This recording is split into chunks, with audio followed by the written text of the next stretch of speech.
It is that time for my response to a tweet. That is my response to a tweet. And today's tweet says, Phil, do you think this debate will be the make or break point for the candidates? Do you think this debate will be the make or break point for the candidates? Okay, here we go. Here's my response to that tweet. I believe this debate will say more about us, the American people, than it will ever say about the candidates. Okay, like I said, I think it'll say more about us. I think this whole process has really said more about us than it does the candidates. Let me go here. Over the last 7 years of this liberal, democratic, socialist, Marxist, social, whatever, camp of what we've been going through. The Barack Obama administration, more so the liberal-controlled House, Senate, and White House. What it has proven, first of all, it proved that America is not racist. We've been told all this time that America is racist, and what Barack Obama's election did is it proved we are not racist. He got elected twice. We are not racist. That's what it proved. But it also showed something else. These liberals, the number one tool that a liberal has is emotions. That's their only tool. They don't have history on their side of success. They don't have facts on their side of success. They don't have economic paralysis. I mean, as far as growing an economy as a success, they don't have anything but emotions. And so what has proven over the last 7 years is that liberals know how to get us to give away everything if they can just get us emotional. We'll lose our religion if they can get us emotional. We'll lose everything. We'll lose our power. We'll lose our understanding of our protections of the Constitution. We'll lose our Supreme Court if they can just get us emotional. Example, all lives matter has become a racist statement to people who's supposed to know racism. Why? Because they were able to get us emotional. We got emotional. Like Trayvon Martin. They showed you the 8-year-old picture of Trayvon, not the 18-year-old gold tooth picture of Trayvon. Why? Because if they got you emotional, you won't look at facts. You'll buy a lie. Look at Mike Brown. They showed you the graduation picture. This kid going to college had promised, told you a lie. He had his hands up and he said, don't shoot. This big guy was begging for his life and this police officer just mowed him down. It was a lie, but they got you emotional. Showing this big guy laying in the street, shot dead, and made you believe that he was on his way to college and he was walking down the street going to the college and he said, hands up, don't shoot. This man just mowed him down. They got you emotional.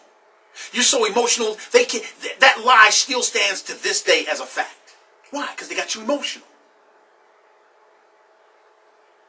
Because of emotions, liberals can effectively make a minority point of view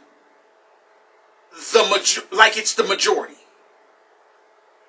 Because of emotions, the homosexual community is a very small part of our nation. But it's getting laws passed like it's the majority. So no matter what the majority says, emotions makes the minority stronger than the majority. Because of emotions. Gay marriage, emotions. Black Lives Matter, emotion. These are minority viewpoints. Because of emotions, they have this nation thinking that our police officers are running up and down the street, white police officers at that, are running up and down the street just gunning down a bunch of black kids. 0.04% of young black kids are killed by a police officer. And because of emotions, We can't even make the case to these people that 93% of young black men are killed at the hands of young black men. Because of emotions, 0.04% looks bigger than 93%. 60% of young black babies are killed in abortion clinics. And because of emotions, it's difficult to make that case. And the minority point of view in chopping up babies is still getting funded at the tune of $500 million because of emotions. That's all the liberals have. And this is what's being proven. And now, let's flash forward to these debates. We have somebody who has functioned as a devout liberal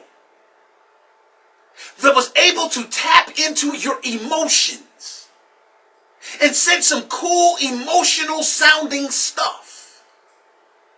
And we are honestly sitting here going to consider making this guy the president of the United States after 7 years of watching how emotions get us in trouble.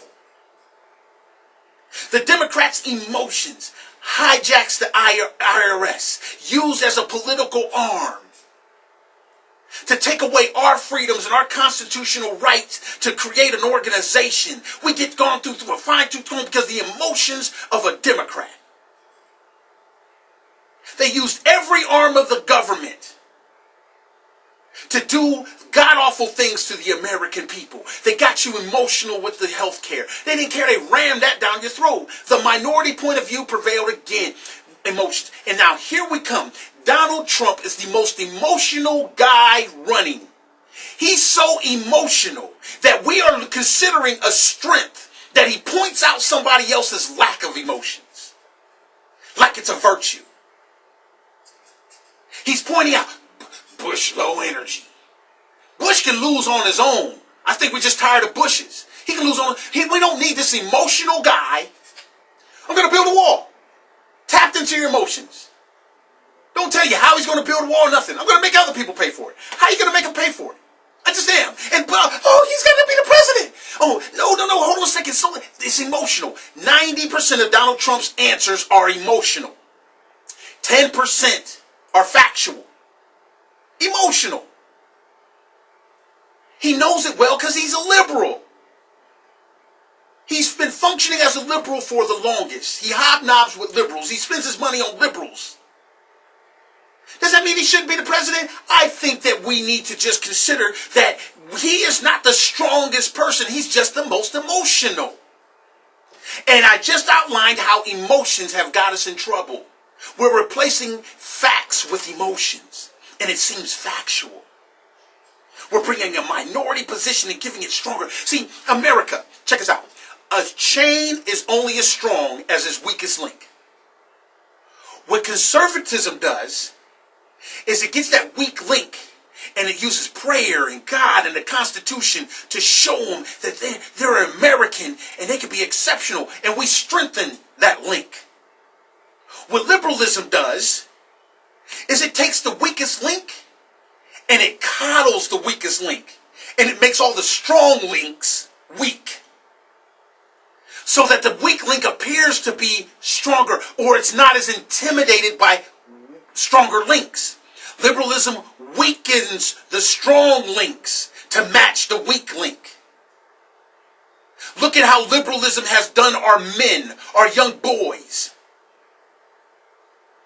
When we used to strengthen our young boys, liberalism comes and weakens our men. They're weakening football. They're weakening contact sports. They're weakening smart kids in school. They bully these things. Donald Trump is a bully. He sees something weak and he bullies it. He doesn't try to encourage it. He tries to bring it down to his juvenile level so he can appear to be strong. To where a man that has separated Siamese twins can be ridiculed by a man who built a building so he can make more money. How does this man get to ridicule a man that saves lives? And we look at that as a strength. How do we do that? No, it's a liberal tactic. Donald Trump is trying to tear this man down to the qualifications that he has when it comes to life saving. Yes, Donald, you made money. Yes, you employ people. I'm not complaining about how much money you made. But you can't weaken somebody and tear somebody down so that they can match your accomplishments. Americans don't do that. Americans appreciate people's accomplishments. They hold their accomplishments on high. We use that accomplishment to encourage the weak link and show them that you can be a black man born in a liberal city with a liberal mom and these things, and your mom can make a decision for you to not go down the road of a thug and of a gangster and of a pimp. And we can use that and put that on a pedestal and strengthen the other ones that's out here saying Black Lives Matter and you're a racist if you say all lives. Ben Carson can do that. And you have to bring him down to your level. You do that to all the candidates, Donald. Because it's liberal. It's there and it's showing. But this debate is showing more about us than it is about these candidates. If we take a person like Donald Trump and we put him on a pedestal of being strong. We don't need to be great again, people. We're already great. We need to get back to being exceptional. And if you can't see that in this debate with the people that's not going to show you how to be exceptional, pity us. Hey, that's my response to a tweet.